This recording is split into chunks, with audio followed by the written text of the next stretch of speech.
Seguindo adiante, nosso mês da juventude, nós temos falado sobre esse tema que você está vendo aí, foco na missão. E aí trazendo para o nosso contexto dos jovens. E durante esse mês você vai ouvir algumas mensagens que vão desafiar você a não perder o foco e o objetivo da sua vida, a sua razão de existir. Porque você está aqui nessa terra. Porque você está respirando. Por que as misericórdias do Senhor se renovaram sobre você? Então hoje a gente vai pensar sobre, e vai ter aqui como base a vida de um homem que é muito conhecido, que é Jonas, o profeta Jonas. Então eu queria que você abrisse a sua Bíblia aí, já deixa ela aberta em Jonas, que Jonas é pequenininho, ele só tem 4 capítulos também, tá bom? Toma cuidado na hora de achar, ele fica entre, quem estava aqui na semana passada e ouviu o Samuel falar todos os livros da Bíblia, ele está entre Obadias e Miqueias. Então toma cuidado aí que às vezes Jonas pode sumir da sua Bíblia, que é difícil de achar. Se você não achar, vai lá no índice, tá bom? Tem um índice aí que vai falar a página que está lá. Não é pecado você usar o índice, viu? Mas acha o texto aí. Olha para o lado, se você vê que tem alguém com dificuldade aqui, não achou, ajuda ele a achar Jonas, tá bom? Porque a gente vai usar esse texto aí. Eu quero pedir que você mantenha a sua Bíblia aberta, tá bom? Não feche a sua Bíblia, deixa ela aberta aí para você poder acompanhar tudo que a gente vai trabalhar durante essa noite. A gente tem incentivado a todos que estão aqui a trazerem a sua Bíblia e acompanharem tudo que a gente está falando, se de fato está escrito aí. Então acompanha aí com a gente. Antes da gente de fato ler os versos, eu queria só destacar alguns pontos para você que está aqui e que já ouviu sobre isso, ou para você que depois talvez vai ouvir essa mensagem na internet e vai depois acompanhar e refletir com a gente.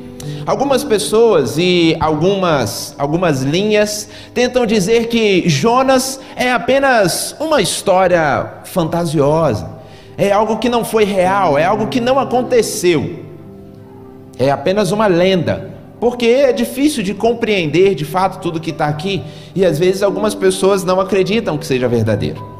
Mas eu queria aqui de maneira muito breve falar com você de alguns argumentos para você conhecer sobre isso, e caso alguém te pergunte, você já sabe como explicar, e talvez você que vai ouvir essa mensagem em uma outra oportunidade, você também vai conhecer esses argumentos. O primeiro é que para a gente negar a história de Jonas e a sua experiência lá no ventre do peixe, seria primeiro negar a veracidade de que Jesus é o Filho de Deus.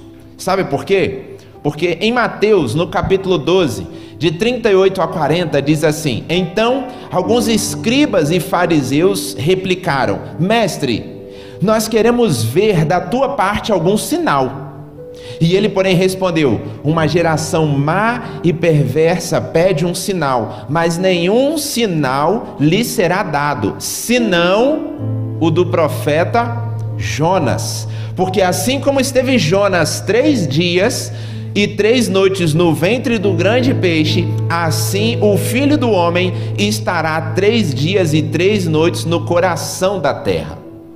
Então, se a história de Jonas tivesse sido uma mera ficção, o sepultamento de Cristo na sexta-feira santa até a ressurreição no domingo de Páscoa, ele também seria uma ficção.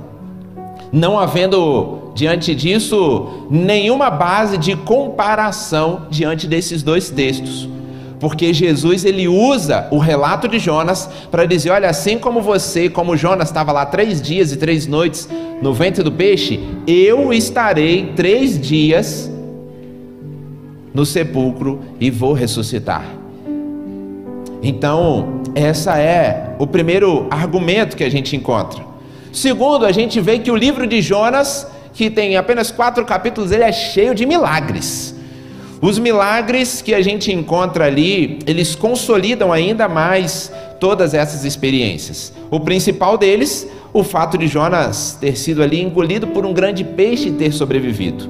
Mas depois, se você quiser ler toda a carta, você vai ver que foi Deus quem enviou uma tempestade atrás de Jonas, foi Deus quem acalmou o mar, Foi Deus que mandou um grande peixe quando Jonas foi lançado fora do navio. Foi Deus quem deu a ordem para esse peixe engolir Jonas. Foi Deus quem preservou a vida de Jonas por 3 dias no ventre do peixe. Foi Deus quem ordenou que o peixe vomitasse Jonas na terra. Foi Deus quem produziu o quebrantamento ao povo de Nínive e ao mesmo tempo ofereceu para eles graça e misericórdia.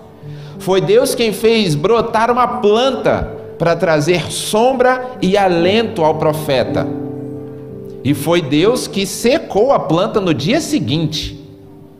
Se nós tirássemos todos os milagres, a Bíblia ela deixaria de ser a palavra de Deus. E a gente vê nitidamente o poder e a soberania de Deus diante de todos esses milagres que só Ele pode fazer. E por último, a história de um homem, um registro de um oficial, almirante britânico, que registrou e documentou a experiência, a aventura de James Bartley, um marinheiro britânico que foi engolido por uma baleia e escapou com vida para contar a história. Muitos médicos de vários países vieram examiná-lo e ele sobreviveu depois disso por 18 anos. Isso está registrado e na lápide do seu túmulo ele foi escrito um breve relato da sua experiência e ele diz lá: James Bartley, um moderno Jonas, no livro Mais Estranho que a Ciência. Depois você pode procurar esse relato. Então, se você por acaso ouviu alguém dizer ou alguém contestar falando que o livro de Jonas era apenas uma história, era apenas uma ficção, você viu hoje aqui alguns argumentos que refutam essa defesa e que mostram a veracidade das Escrituras.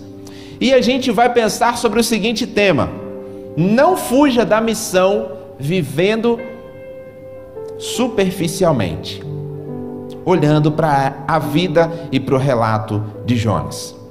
Então, agora sim, olhando aí para a sua carta de Jonas que está aberta, o verso 1 começa dizendo o seguinte: a palavra do Senhor veio a Jonas, filho de Amitai, com esta ordem. Verso 2: vá depressa à grande cidade de Nínive e pregue contra ela, porque a sua maldade subiu à minha presença. A gente vai acompanhar um pouco do relato do que aconteceu na vida de Jonas, um profeta, um homem que era aquele que falava em nome de Deus, era aquele que conhecia e tinha condições de condenar tudo que era contrário aos ensinamentos cristãos. Ele tinha autoridade dada por Deus para poder ministrar e falar ao povo aquilo que Deus ordenava. Mas diante desse cenário, ele é a menor peça do quebra-cabeça, porque a mensagem a ser transmitida é importante e também aqueles que vão ouvir a mensagem é mais importante. Mas ele é esse elo de ligação, e esse era o papel do profeta. E nesses primeiros versos, a gente vê então o Senhor falando com Jonas qual deveria ser a sua tarefa: ir até a cidade de Nínive e pregar o evangelho àquele povo. E quem conhece a história muito bem vai relembrar, quem não conhece vai conhecer hoje. Diante desse relato, Jonas então não quer seguir e pregar a palavra para aquele povo, e ele tenta fugir de Deus, ele tenta ir para um outro caminho, ele tenta ir para o outro extremo. E Deus então move uma série de coisas, ele pega um navio, acontece uma tempestade, e a gente depois vai ver tudo o que acontece. Ele vai para o mar, um grande peixe o engole, e no final de tudo, ele faz o que tinha que ser feito e prega o evangelho a Nínive. Mas a gente vai aprender algumas coisas nessa jornada. E talvez a primeira pergunta que vai vir à sua mente, ao seu coração, era: por que ele não queria pregar na cidade de Nínive? Por que ele não queria falar do evangelho aos ninivitas? E é muito importante a gente entender alguns conceitos e entender quem era esse povo. Só para você entender, porque às vezes a gente não faz ideia, Os ninivitas, eles eram conhecidos pela sua crueldade. Aonde eles passavam, eles geravam morte e caos. Ao entrar em povoados ou vilarejos, eles matavam as pessoas por esfolamento, por enforcamento, das maneiras mais cruéis possíveis. Eles cometiam estupro coletivo, eles arrancavam a língua das pessoas ainda vivas, eles saqueavam os armazéns, eles incendiavam as cidades e tudo que existia. Essas eram as características daquele povo. Era dessa maneira que esse povo era conhecido. E Deus então vai até Jonas e fala assim: Jonas, eu quero que você saia de onde você está e vá pregar para esse povo, e vá anunciar a verdade para esse povo. E Nínive então, e Jonas, ali naquele momento, ele perde o foco da sua missão, e ele tenta fugir de Deus.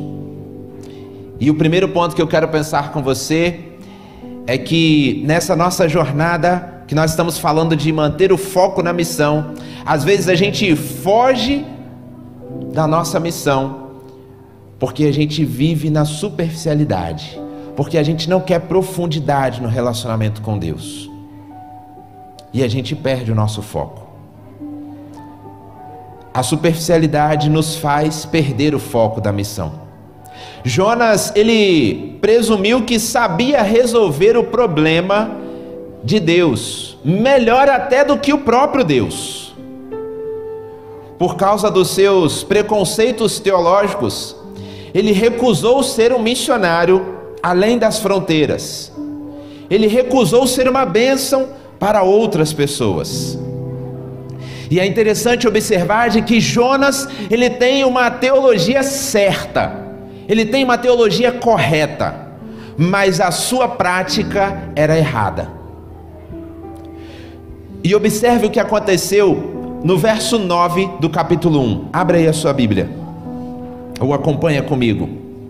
Olha o que ele respondeu aos marinheiros: eu sou hebreu, adorador do Senhor, o Deus dos céus, que fez o mar e a terra. Jonas, ele diz para aqueles homens que ele teme o Senhor, mas ele desobedece a esse Deus que ele teme. Ele professa crer na soberania de Deus, ele começa a professar que esse é o Criador dos céus e da terra, mas ao mesmo tempo ele tenta fugir da presença desse Deus Criador e Todo-Poderoso. Então a gente começa a perceber a incoerência na fala e nas práticas de Jonas. Teologicamente, ele tinha todos os conceitos. Ele sabia que Deus era criador, ele sabia que Deus tinha todo o poder nos céus e na terra, ele sabia de tudo isso, mas as suas atitudes eram completamente contrárias à sua teologia, porque ele, falando que Deus tem todo o poder nos céus e na terra, ele tenta fugir da presença de Deus, pegando um barco e indo para uma outra cidade, como se Deus não soubesse para onde ele estivesse indo. No verso 3, olha o que ele diz: mas Jonas fugiu da presença do Senhor, dirigindo-se para Tarsis. Desceu até a cidade de Jope, onde encontrou um navio que se destinava àquele porto. Depois de pagar a passagem, embarcou para Tarsis para fugir do Senhor.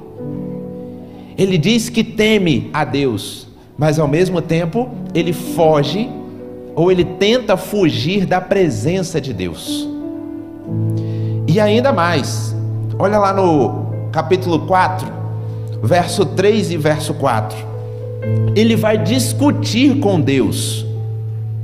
Olha o que ele diz: agora, Senhor, tira a minha vida, eu imploro, porque para mim é melhor morrer do que viver. E o Senhor lhe responde: você tem alguma razão para esta fúria? E aí depois nos versos seguintes, lá no verso 8 e no verso 11, ele também vai tentar argumentar com Deus. Ao nascer do sol, Deus trouxe um vento oriental muito quente, e o sol bateu na cabeça de Jonas, ao ponto de ele quase desmaiar. Com isso, ele desejou morrer e disse: para mim seria melhor morrer do que viver. Mas Deus disse a Jonas: você tem alguma razão para estar tão furioso por causa da planta? E respondeu ele: sim, tenho, e estou furioso ao ponto de querer morrer. E a gente vê, diante desses versos, Jonas querendo ainda argumentar e explicar para Deus a situação que ele estava e o que ele estava passando, não compreendendo a soberania de Deus com as suas atitudes. A sua teologia estava em descompasso com a sua prática. Ele crê numa coisa e pratica outra. A gente vê claramente um abismo gigante entre a fé e a conduta. Uma separação entre a sua teologia e a sua vida. Na nossa jornada como cristãos, nós não podemos cometer esses mesmos erros, mas a nossa teologia e a nossa prática, ela precisa andar alinhada uma com a outra. O grande desafio é que muitas das vezes nós temos o conhecimento, nós temos a teologia clara na nossa mente, mas na hora de colocar em prática, no dia a dia, amanhã, na nossa segunda-feira, a gente faz tudo o contrário àquilo que a gente diz acreditar. Porque Jonas, ao mesmo tempo que declara que Deus é soberano, conhecedor de todas as coisas e que tem todo o poder e que sabe de todas as coisas, ele tenta fugir da presença de Deus. Às vezes a gente fala que entregou a nossa vida diante de Deus. Às vezes a gente diz que todas as nossas áreas da nossa vida estão diante de Deus. Mas quando chega na segunda-feira, ou quando a gente sai daqui a pouco e vai para casa, a gente acha que a nossa vida cristã só vai recomeçar no domingo que vem, quando a gente voltar para esse lugar. E aí a gente quer tomar as decisões do nosso próprio jeito e resolver as coisas do nosso próprio jeito. E deixa de confiar em Deus, e deixa de acreditar em Deus, e deixa de obedecer a Deus. Quando nós vivemos na superficialidade, isso nos faz perder o foco de cumprir a nossa missão, de ser relevantes aqui nessa terra. A superficialidade, ela também prejudica pessoas que estão ao nosso redor. E eu queria que você acompanhasse comigo. Olha o que está lá no verso 4 a 7 do capítulo 1. Jonas então tenta ali fugir, desceu, encontrou lá o navio, comprou a passagem, embarcou e começou a viagem. Aí o verso 4 diz assim: o Senhor, porém, fez soprar um forte vento sobre o mar, e caiu uma tempestade tão violenta que o barco ameaçava arrebentar. Todos os marinheiros ficaram com medo e cada um clamava ao seu próprio Deus. E atiraram as cargas ao mar para tornar o navio mais leve. Enquanto isso, Jonas, que tinha descido ao porão e se deitava e dormia profundamente. Verso 6. O capitão dirigiu-se a ele e disse: como que você pode ficar aí dormindo? Levanta e clama ao seu Deus. Talvez ele tenha piedade de nós e a gente não morra. Verso 7. Então os marinheiros combinaram entre si: vamos lançar a sorte para descobrir quem é o responsável por essa desgraça que se abateu sobre nós. Lançaram sorte e a sorte caiu sobre Jonas. Quando nós vivemos na superficialidade e nós desobedecemos a Deus, nós somos um mau testemunho para aqueles que estão à nossa volta. E causamos prejuízo causamos impactos negativos na vida das pessoas que estão ao nosso redor. Todos os marinheiros que estavam naquele local sofreram por causa da rebeldia de Jonas. E talvez você hoje, com a facilidade que a gente tem do transporte público, possa pensar assim: ah, mas ele só chegou lá e pegou um navio, igual você pega um ônibus aqui, né? Mas segundo alguns historiadores, a cidade de Tarso era o lugar mais remoto da face da terra na ocasião. A viagem até lá, Gabriel, ela durava em média 1 ano de barco. 365 dias dentro do barco. Então, pensando numa viagem como essa, não devia sair navio toda hora, meu irmão. Não era igual o ônibus que você vê assim a cada 20 minutos, a cada meia hora, 40 minutos. Não, demora 365 dias para chegar no destino. A gente já ficou aqui assustado com os missionários da Amazônia que falaram aqui de viajar 4, 5 dias, né? Imagina 365. Você faz aniversário dentro do barco.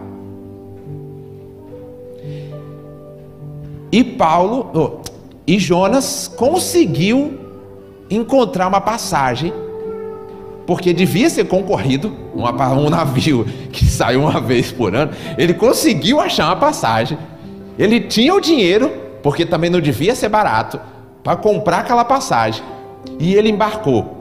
E aí depois que sai, imagina a preparação para sair esse navio, meus irmãos. Imagina a preparação. Depois que sai, começa uma tempestade dessa, um negócio lá impetuoso, e Jonas está onde? Dormindo, tranquilo, como se nada tivesse acontecendo. E aí a primeira atitude dos marinheiros é o quê? Joga a carga para fora, vamos tentar. E eu imagino o desespero desses homens, que tinham a responsabilidade de fazer essa travessia. Já a gente não sabe quanto tempo isso aconteceu depois, mas eles já tiveram que descartar algumas coisas ali. Olha o prejuízo que aqueles homens estavam tendo, imagina a cabeça deles. Falei assim: rapaz, o pessoal estava esperando 1 ano para chegar essa carga lá, e agora nós já estamos jogando fora, para ver se a gente sobrevive. E Jonas está lá dormindo.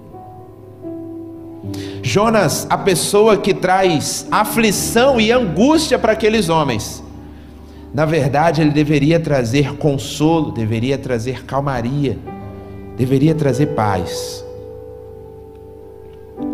E então, diante de toda essa circunstância, só para a gente entender ali o que acontece, Jonas se levanta e ele diz para os marinheiros que ele é o culpado por aquilo tudo, e que eles deveriam jogar ele no mar.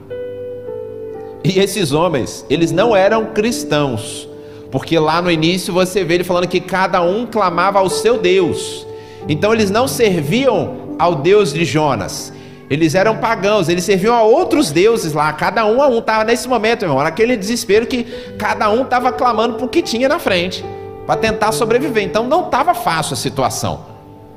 E aí Jonas fala assim: não, me lança no mar, porque eu sou o culpado disso tudo. Mas esses homens ainda tinham tanta misericórdia que o texto vai dizer que eles ainda tentaram remar para voltar para a terra, antes de jogar Jonas ao mar. Mas não tinha jeito, eles não conseguiam voltar para a terra, Léo. O negócio estava muito ruim. E aí, no final de tudo, eles clamam por misericórdia, porque eles estavam com medo. Agora a gente vai pagar o preço. Esse cara veio aqui, pegou o barco de última hora, e agora a gente ainda vai sofrer a punição, porque nós vamos matar ele. Quando jogar ele aqui, morreu. E então eles clamam pedindo por misericórdia, e para que Deus de alguma maneira preservasse a vida deles, porque eles iam matar aquele homem. Esse era o pensamento deles. E eles então lançam Jonas ao mar, e a tempestade se acalma naquele momento. Nós precisamos ser a principal referência de um verdadeiro cristão no meio em que nós vivemos. Nós devemos ser o agente de transformação e revolução através da palavra de Deus. Nós devemos ser as pessoas que chega em um ambiente não trazendo aflição e angústia e desespero, mas trazendo o consolo, paz e a transformação que a palavra de Cristo faz na vida das pessoas. Se de fato nós queremos ver as pessoas sendo transformadas, nós precisamos falar do que de fato pode transformar a vida delas. Por isso que, se a gente vive na superficialidade, a gente prejudica não apenas a nós mesmos, mas as pessoas que estão ao nosso redor. Porque foi isso que Jonas fez quando ele embarcou naquele navio tentando fugir da presença de Deus. Teologicamente ele sabia o que ele tinha que fazer, mas as suas atitudes eram contrárias. Terceiro, a superficialidade, ela nos tira a compaixão pelos perdidos. Seguindo o relato, Jonas então é engolido por um grande peixe, passa ali 3 dias e 3 noites no ventre daquele peixe, e ele ora e ele clama por misericórdia ao Senhor, pede para que Deus mude aquela circunstância, e então Deus ordena que o peixe vomite Jonas, e ele chega à cidade de Nínive para pregar a palavra àquelas pessoas. E ele então entra naquela cidade e começa a pregar a mensagem que Deus tinha lhe ordenado. E aquele povo se arrepende dos seus delitos e das suas falhas, pede perdão a Deus, mas mesmo assim, Jonas não tinha um olhar de compaixão por aquelas pessoas, porque Deus tinha falado que iria destruir aquela cidade. Mas depois de ouvir o evangelho, de ouvir a mensagem que Deus tinha ordenado, eles se arrependem, reconhecem os seus erros, os seus pecados, e então Deus não destrói aquela cidade. Mas Jonas, ele não estava acreditando que o perdão de Deus era tão grande que ele ia perdoar aquele povo que esfolava as pessoas, que arrancava a língua das pessoas, que cometia todas aquelas atrocidades. Jonas não estava acreditando. E aí sabe o que ele faz depois de pregar? Ele vai para o lado de fora da cidade e ele monta um acampamento e fica lá olhando para ver se a cidade ia ser destruída ou não, esperando o prazo que Deus tinha dado. Fala, será que vai destruir? Agora eu vou ficar aqui olhando. Eu já fiz o que Deus mandou fazer, já fui lá, já preguei, e agora eu vou ficar aqui para saber se Deus vai destruir ou não vai. E aí eu queria que você acompanhasse comigo lá no verso 4, no capítulo 4, o que aconteceu. E eu quero ler alguns versos do capítulo 4, porque são muito importantes para você entender o que aconteceu nesse momento. Acompanhe comigo aí, a partir do verso 1. Jesus, porém, ficou profundamente descontente com isso e enfureceu-se. Ele orou ao Senhor. Jonas, porém, ficou profundamente descontente com isso e enfureceu-se. E ele orou ao Senhor. Por que Jonas está profundamente descontente? Porque o povo tinha se arrependido lá nos versos anteriores. E a gente vai ver mais um pouquinho à frente. Mas eles tinham se arrependido, tinham mudado a sua postura e tudo mais. Mas ele ficou injuriado com isso e ele foi orar a Deus. E ele ora da seguinte maneira no verso 2: Senhor, não foi isso que eu disse quando ainda estava em casa?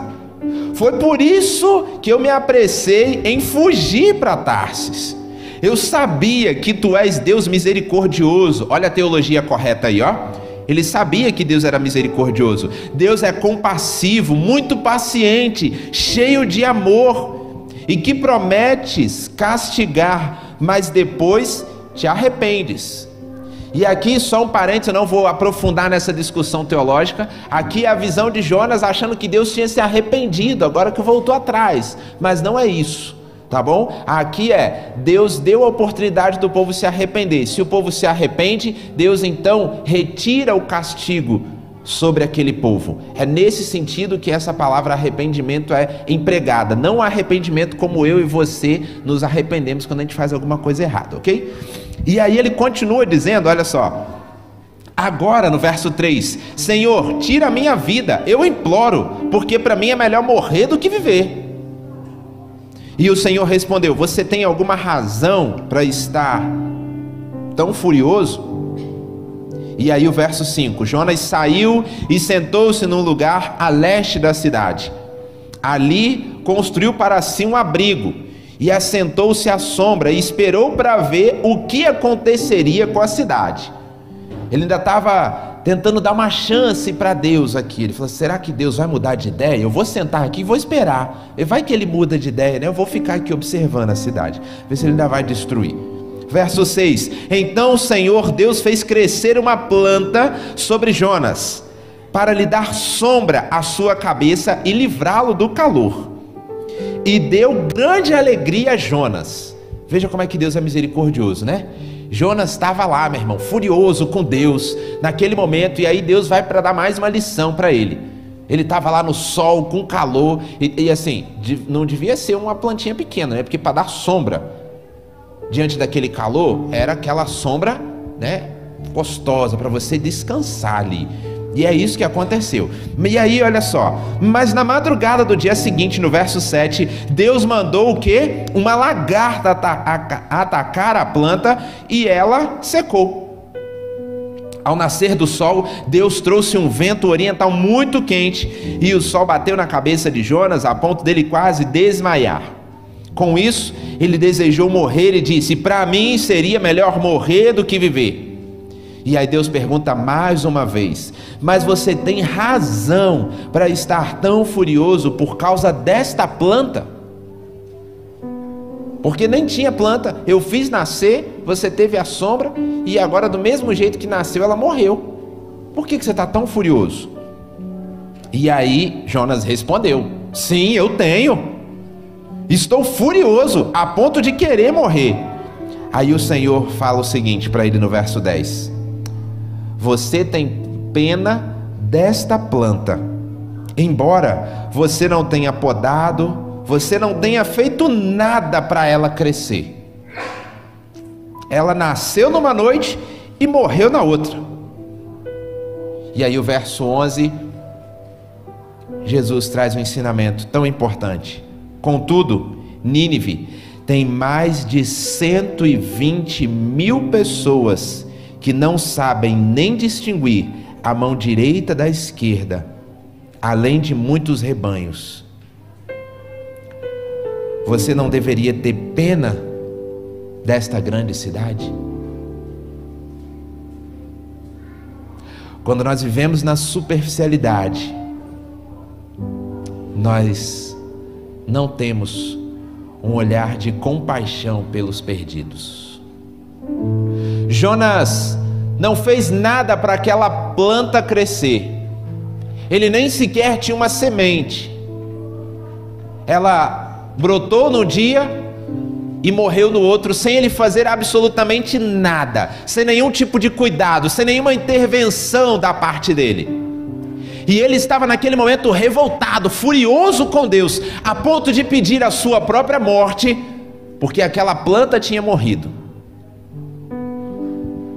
Sentado diante de uma cidade de 120 mil pessoas, e ele não tinha um sentimento de compaixão por aquelas pessoas. Por mais terríveis atrocidades que aquele povo tinha cometido. A gente vê nesse último capítulo Deus usando essa planta para ensinar sobre compaixão. Após ele ver esse povo se arrepender, mesmo assim ele não sentiu compaixão para aquelas pessoas, mas ele estava furioso com Deus. Como cristãos, nós precisamos ter um olhar de compaixão para quem está no nosso redor. Mas isso só vai acontecer se eu e você sairmos da superficialidade. Eu não esqueci, e eu espero que você também não tenha esquecido, qual é o nosso tema do ano, que a gente fez aquela camisa bonita, que a irmã Benilde está ali vestindo. Se você não lembra, dá uma olhada para a irmã Benilde para ajudar você. Que tem uma árvorezinha e que tem as raízes. Qual é? Maturidade. Uma jornada de crescimento.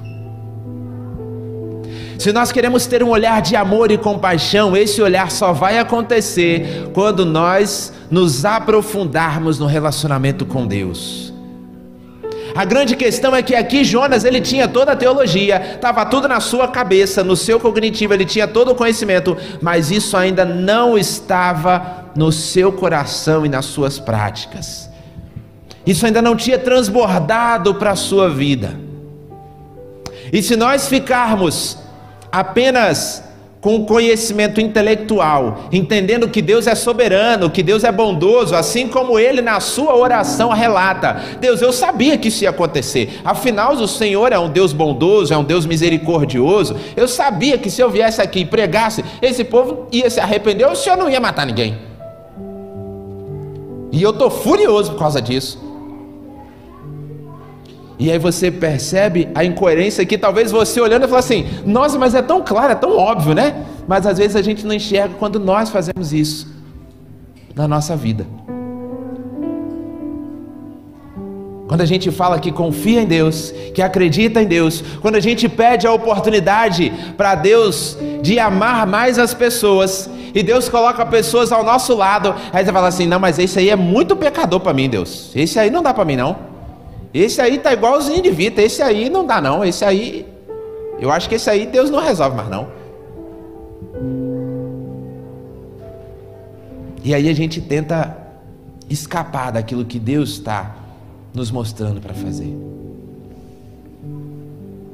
Nós precisamos sair da superficialidade e manter o foco na nossa missão, que é glorificar a Deus e anunciar o Evangelho que estão ao nosso redor.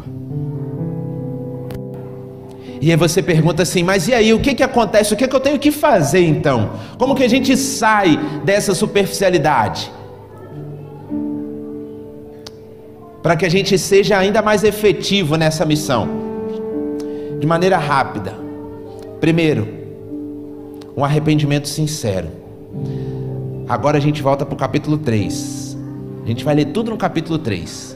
Abre aí a sua Bíblia, porque não adianta você entender aqui que está muito bem lá a superficialidade, eu tenho que sair, eu tenho que me aprofundar, mas como é que eu faço isso? Agora a gente vai falar o que você precisa fazer.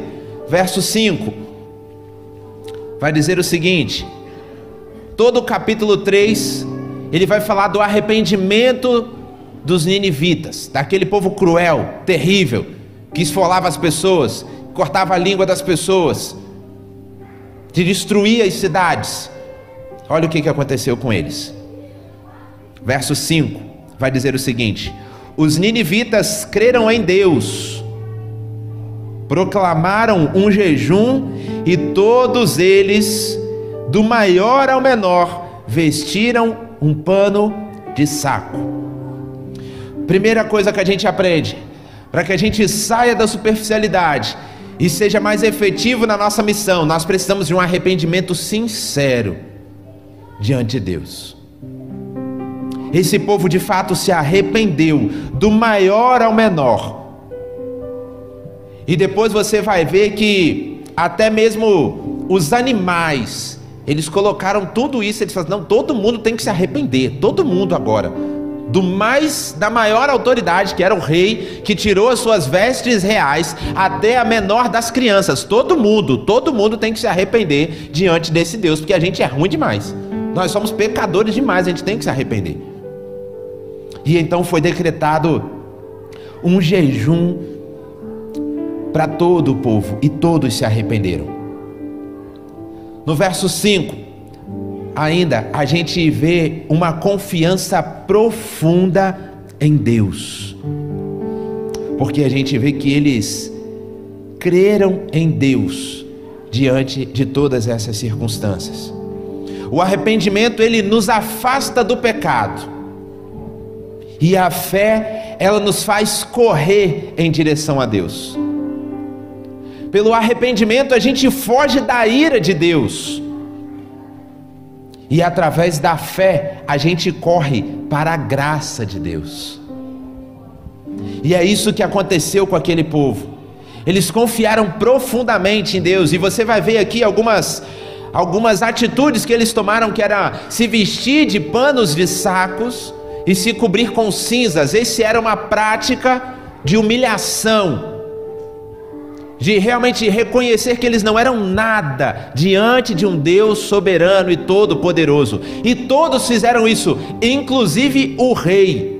Começou dele, ele tirou as suas vestes reais, a maior autoridade daquela nação, daquele povo, tirou as suas vestes reais, se vestiu de pano de saco, se cobriu de cinzas, para se humilhar diante de Deus e falar assim: eu sou pecador e eu me arrependo, eu preciso confiar nesse Deus. E todo o meu povo precisa fazer a mesma coisa. E todos creram em Deus. Então a primeira coisa, a gente precisa de um arrependimento sincero. Não é só da boca para fora. Segundo, a gente precisa de uma confiança profunda em Deus. Terceiro e penúltimo, olha no verso 8, o que aconteceu? Segue comigo, ele vai dizer o seguinte: cubram-se de pano de saco homens e animais, e todos clamem a Deus com todas as suas forças. E a última parte: deixem os maus caminhos e a violência. O terceiro aprendizado que nós temos é abandonar as práticas pecaminosas. O homem vem a Cristo como está, da maneira como você está, do jeito que você está nesse momento, agora, com todos os erros, com todas as falhas, com todos os seus pecados. Mas você não pode permanecer como está. Os ninivitas, eles abandonaram as práticas. E aí é muito importante a gente entender que aonde o pecado não é abandonado, não há evidência de conversão. Não há como você dizer que serve ao Senhor dos Senhores, ao Deus de todos os deuses, Criador dos céus e da terra, se não há mudança na sua prática de vida.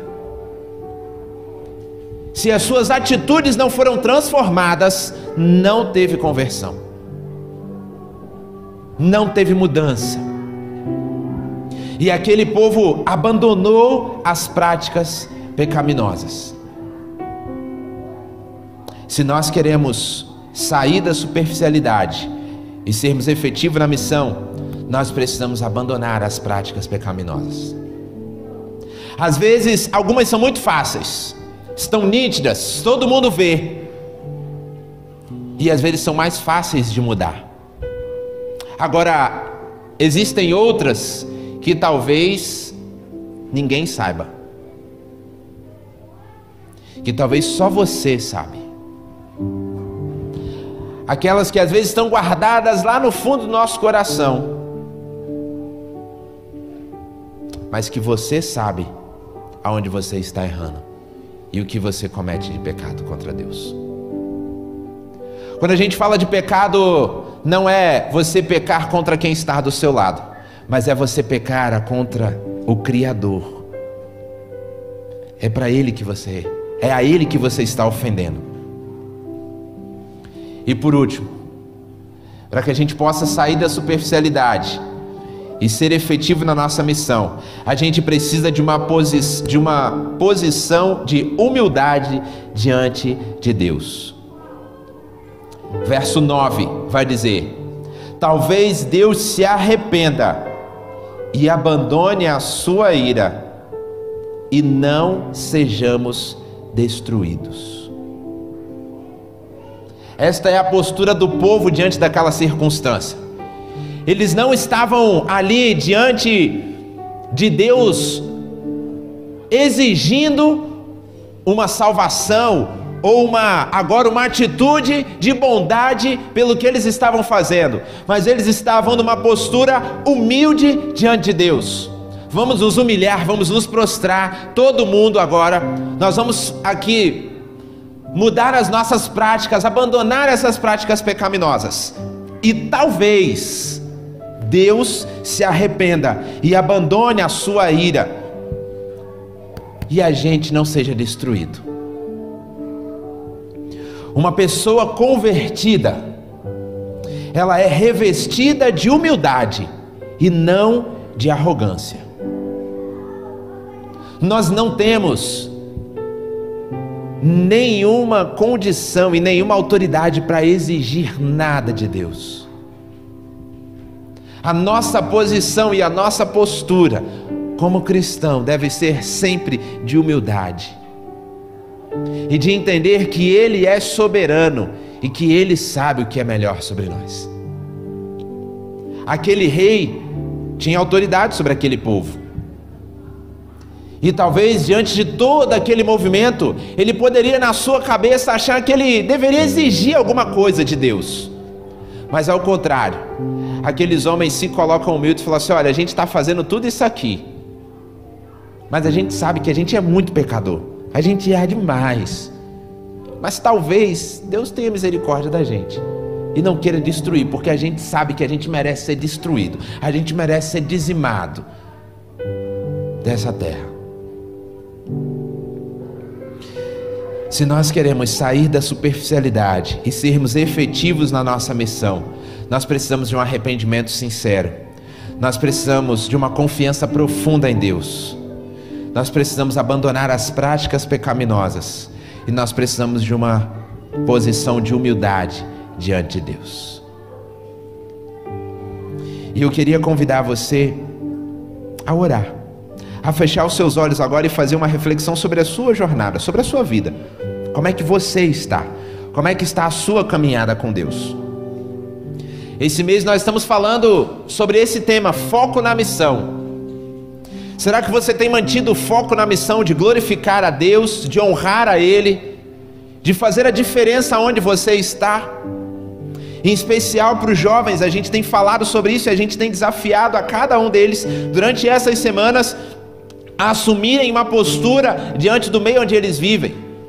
E por isso os desafios foram de procurar as pessoas, de estudar a Bíblia com elas, e agora vai ser de causar uma exposição ainda maior nas redes sociais para todo mundo e falar o que Deus fez na sua vida. Você tem coragem de fazer isso? Ou será que você se envergonha? Será que você sabe da teologia como Jonas, mas a sua prática é diferente? Você sabe assim: não, eu tenho que ser um missionário aqui, eu sei que Deus me colocou aqui, eu sei que eu tenho que compartilhar o evangelho aqui, eu sei que Deus tem poder para salvar. Pô, mas postar na rede social é demais, eu não vou fazer isso não, porque vou passar vergonha, eu vou perder alguns seguidores, algumas pessoas vão fazer alguns comentários que eu posso não gostar. Nesse momento, você está sendo igual Jonas. A sua prática está completamente diferente da sua teologia. Será que você fala que você honra a Deus e que obedece seus ensinamentos, mas quando sai daqui você humilha a sua esposa, você maltrata os seus filhos, você deixa de honrar o seu marido, você dá um mau testemunho no seu trabalho, roubando a sua empresa? Nesse momento, a sua prática é completamente contrária à sua teologia.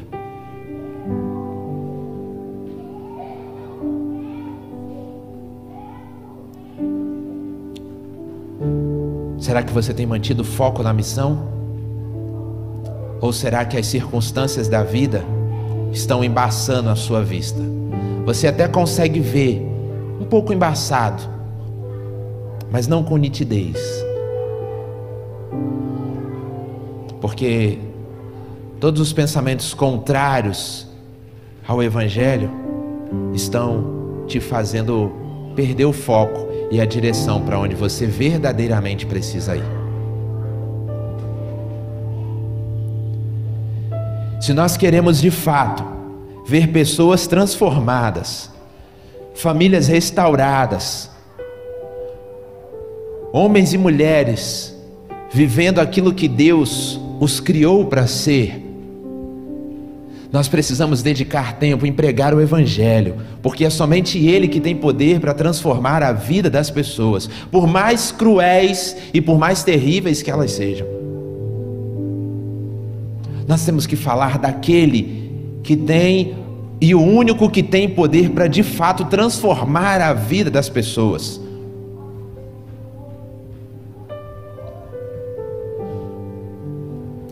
Por isso, nessa jornada de crescimento, eu queria que você avaliasse como está a sua jornada com Deus. E que você mudasse as suas práticas. Nosso desejo não é que você saia daqui apenas entendendo tudo aquilo que precisa ser mudado. Mas o nosso desejo é que você saia daqui mudando as suas práticas. Que não haja mais um abismo entre a sua teologia e a sua prática. E esse é um desafio, não estou dizendo que é fácil. Mas sabe quem pode te ajudar? O seu pequeno grupo. Lá é o local onde eles também vão te ajudar nessa jornada. Aquele irmão que talvez está aí do seu lado, e você pode ter uma caminhada mais íntima, de discipulado com ele, aonde você vai o ajudar e ele vai te ajudar. Pai, em nome de Jesus,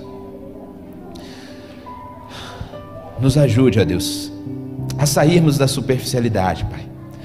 Nos ajude, ó Deus, a cada vez mais termos um relacionamento mais íntimo contigo, Pai.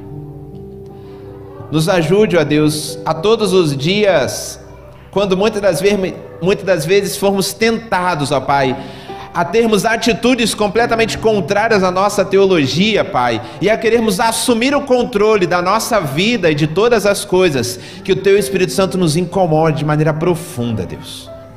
Pai, nos ajude a todos os dias, Pai, termos um arrependimento sincero e não apenas da boca para fora, Pai.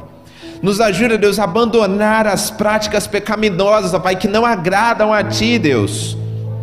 Nos ajude, Deus, a termos uma confiança profunda no Senhor, Deus.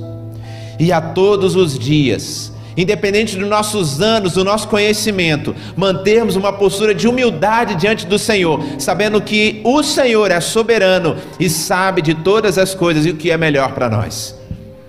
Que não venhamos, ó Pai, a querer exigir alguma coisa, mas que possamos entender de que mesmo quando tudo vai mal, o Senhor está no controle de todas as coisas. E que mesmo quando tudo vai bem, nós precisamos manter uma postura de humildade, de saber que é o Senhor que está nos dando, e não nós que temos alcançado. Pai, nos ajude, porque nós como igreja, Deus, queremos crescer e amadurecer cada vez mais, Pai. Nós queremos sair da superficialidade para que possamos cumprir a nossa missão de maneira efetiva, aonde o Senhor tem nos colocado e nesse tempo que o Senhor tem nos permitido pregar a Tua palavra, Pai. Então, ó Deus, nos ajude dia após dia a caminharmos cada vez mais contigo. Em nome de Jesus. Amém. Eu queria convidar você a se colocar de pé e nós vamos juntos adorar ao Senhor. Quero convidar você agora a abrir o seu coração e a entoar esta canção com todo o teu fôlego de vida, com toda a tua força, com todo o seu coração. Que você possa refletir nessa mensagem, nesse texto. Depois você vai lá no YouTube, assiste de novo. Se você anotou os pontos, abre depois. Jonas, são só 4 capítulos. Lê de novo. Porque Deus quer usar a sua vida. Mas você precisa manter o foco de cumprir a missão, de glorificar a Deus e anunciar as boas novas. Então eu quero convidar você nessa noite. Adore ao Senhor. Vamos juntos celebrar a Ele.